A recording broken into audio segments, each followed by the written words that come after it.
Bloomberg Audio Studios. Podcasts, radio, news.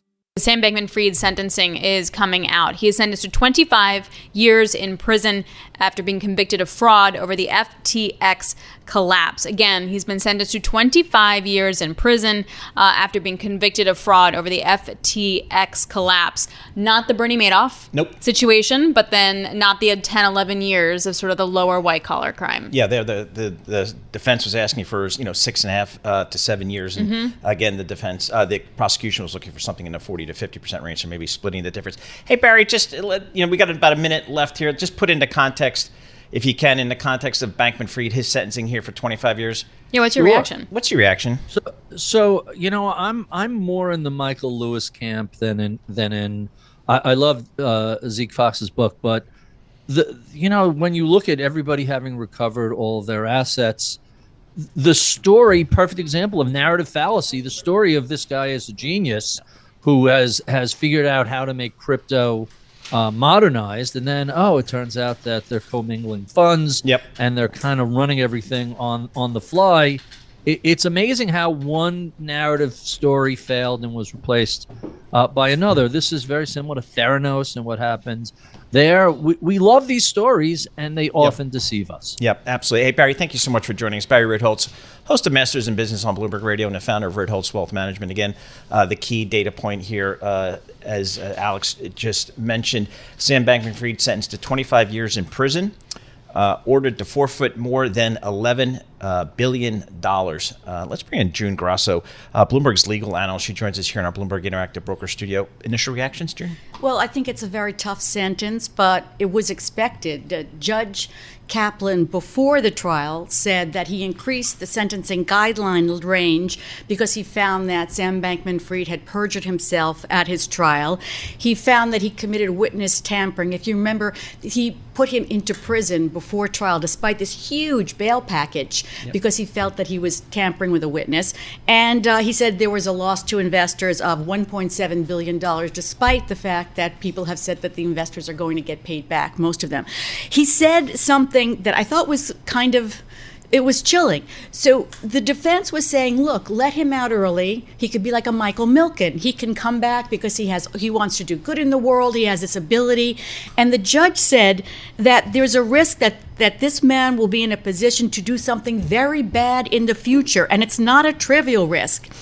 Part of my sentence will be for the purpose of disabling him to the extent that it can be appropriately done to him for a significant period of time. So the judge just didn't buy his good intentions. He said his intentions were to gain power.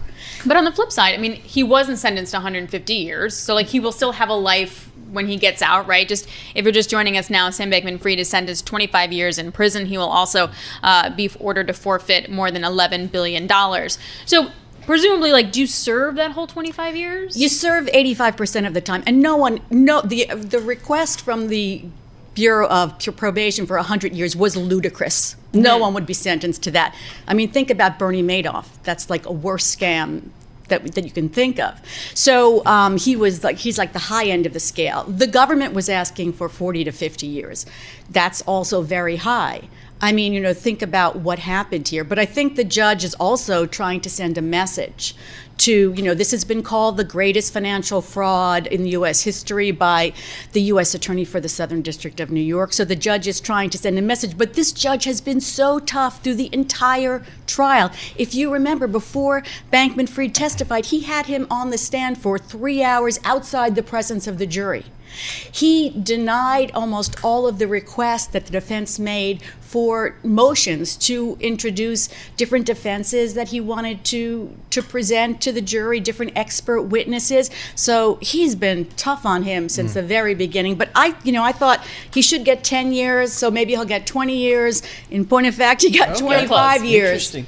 Do we know what type of facility he will serve this time in? Is this a minimum, maximum? Where do they send these people? I mean, really, he's a white-collar criminal. And there's all kinds of evidence that when he's been in prison, and he's been in Rikers, that he's been helping to teach some of the inmates to help with their GED diplomas, and that one of his roommate, shall we say, his cellmates, is a former police officer, and he said that he really is getting along well in prison, and he's trying to make, do the best he can.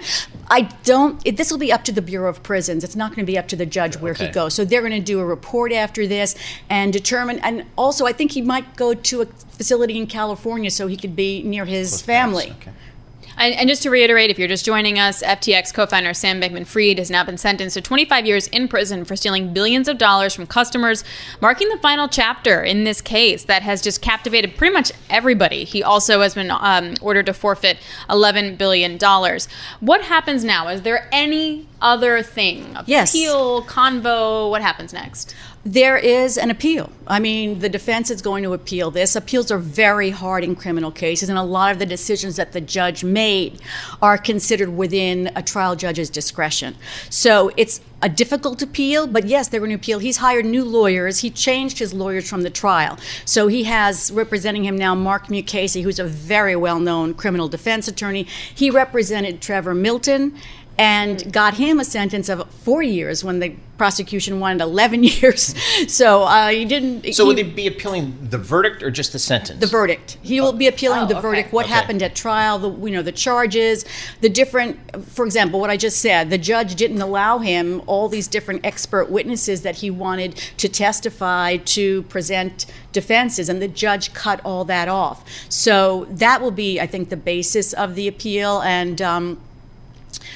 Whatever the defense can drag up. I've also seen things like people are getting their money back, the recovery rate is going to be okay, he has autism, he can't feel happiness, judge said that should be reduced. Does that hold water? What is that? Well, that's what the defense argued. The judge said he is a very high-achieving autistic person, which means he's capable of huge accomplishments. But then he turned that around and said, wait, we have to be careful of those accomplishments. He's a dangerous person. So that was almost used against him by the judge. But yeah, there was letters to the judge about his autism and how that makes him socially awkward. They had experts testifying about it, but the judge didn't buy it. The defense also brought up the fact that most of the investors, it looks like, are going to be made whole. The judge didn't buy that either, despite the judge said that just that he found that the loss to investors was $1.7 billion, and that the fact that they'll be paid in full is misleading, it's logically flawed, and it's speculative. So everything that the defense put out there, the judge just rejected. So next steps here, he goes back to this penitentiary, I guess the detention center in Brooklyn? I think he will go back there for a bit until they decide, where he's going to be in prison and where he's going to serve his sentence. And in the meantime, it takes a while for an appeal to go through. You have to get all the documents and the trial transcripts and everything. So that's going to be a while. The next thing we'll hear about probably is where he's going to spend his sentence, and also, what the appeal is going to be about. That'll probably be, months and months, maybe a year down the road. Hey, joining us also in our Bloomberg Interactive Broker Studio, Peter Jeffrey joins us, Bloomberg legal editor. Jeffrey, what's your takeaway from this sentence of 25 years?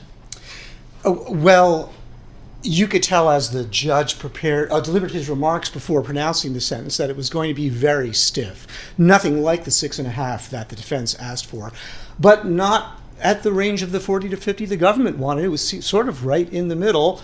The judge hit him with 300 months. We did some quick calculations. It was 25 years. And it is just what the judge intended to do. It's a stiff deterrent to anybody who plays outside the lines in a sensitive area like crypto. And as you were saying, the judge just had no patience for the nonetheless excellent defense sentencing statement that his lawyer Mukasey made. It was one of the best we'd heard. And yet the judge thought, this won't fly. Look at what he did. And he didn't believe, he said that he was sorry, but the judge said he has no apparent remorse. So he didn't believe the words that were coming out of SBF's mouth. He made a statement, a 20-minute statement in which he said that, he was sorry for what happened. I'm sorry about what happened. It haunts me every day. I made a series of bad decisions. They weren't selfish decisions. They weren't selfless decisions. They were bad decisions. And the judge just didn't believe anything he said. And maybe said. most strikingly to me, the judge said, I've got to give you a sentence that is going to make sure you are not out on the street doing this again anytime soon. So we were all sitting around thinking, well, he's 32. That means he's getting at least 20. And, it's not a violent crime, but the judge was talking almost in terms of the violence Bankman-Fried did to investors, customers, employees. Yeah. Yeah. If you're just joining us, we just want to update you on the news. FTX co-founder Sam Bankman-Fried has been sentenced to 25 years in prison for stealing billions of dollars from customers. He's also been ordered to remit about $11 billion. As we just did some quick math there, he'll be 57 now when he gets out of prison. Joining us here is Peter Jeffrey, Bloomberg legal editor. Joins us in June Grasso, a Bloomberg legal analyst. Peter, can you give us some just perspective and background here on this kind of sentencing, these kind of cases, and kind of how we get here? Well, just thinking about it, Elizabeth Holmes got a little over 11 years for the Theranos fraud. Peter, I'm going to need you to talk into the mic. Oh, I'm sorry. Elizabeth Holmes got that would help, right? Yeah, got more than 11 years for the Theranos fraud. Bernie Madoff, 150. And so this one is a stiff sentence that, as the judge suggested, I mean, we did the math. Like you said, he'll be 57 when he gets out. And there's still life after 57. Oh, yeah. I mean, Paul is a perfect example. But right, if you're looking for a sentence that will stop somebody from pursuing this kind of fraud again, quarter of a century will do it. All right, so June, give us a sense of timing just as to the appeal.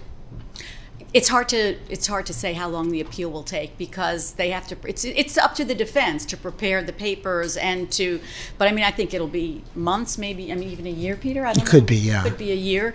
Of course, they'll be trying to put it in faster, and then the prosecution gets a chance to respond. It's a long process. He'll have served years before we hear about what the appeal result is. And I think it's going to be a hard appeal to make. Well, I mean, the $11 billion also, June, like, where is that? Like, I don't know where that is. I don't think he has $11 billion, or he's not supposed to have $11 billion at this point. All right, we're going to continue this conversation, but we're going to hand that off to our good friend, Joe Mathieu, Balance of Power. Joe's down in Washington, D.C., and we're going to keep June and Peter as well. So, Joe, big news here coming out of Lower Manhattan. That's for sure. Paul, thanks. Of course, a story that's resonated here in Washington for a lot of different reasons and continues to. When we talk about crypto on Capitol Hill, the idea of regulating this, the stand that lawmakers take on this issue. I'm glad to have Kailey Leinz at my side today. Kailey has actually been covering this SBF story from the very beginning, remembering she was hosting our crypto show when that began, and has since come down to Washington to cover financial regulations and, of course, crypto. Kailey, this is a Washington story in a lot of ways that people might not see on the surface, knowing millions of dollars were donated to candidates in the way that SBF tried to influence a lot of races. Yeah, Sam Bankman-Fried was incredibly politically active. He made donations on a bipartisan basis, but as you say, it was a significant amount of money, and he spent a lot of time physically here in Washington, actually lobbying not just on behalf of FTX, but he really became kind of a poster child and spokesperson for the industry, really advocating for crypto as a whole legislatively on the Hill, and a lot of lawmakers were quite burned ultimately when it turned out that FTX ultimately collapsed. And that has certainly continued to resonate as we talk about the difficulty of actually getting crypto legislation through. Right. The industry has had to work a lot harder on their lobbying efforts to try to delineate FTX from everything else in the industry, considering FTX was in many ways a centralized exchange, not necessarily the same decentralized model as a lot of this. But obviously this to a certain point will bring some closure to this Sam Bankman-Fried specific case, keeping in mind that he was initially charged with violating campaign finance laws. Right. They ultimately dropped the charge. So of the 7 charges he was actually convicted of back in November, including conspiracy to commit fraud, etc., campaign finance violations were not in there. So this sentencing has nothing to do with his political activity, even if it still had implications. That's a really important point, though, certainly for the people who are interested in politics and are used to what we talk about on this program. Had that charge stayed in place, that could have outed a lot of people in Washington and around the country. Certainly. Yeah, it could have brought great political difficulty for many individuals, not just for Sam Bankman-Fried, because theoretically, had that been added, you could be talking about a sentence beyond 25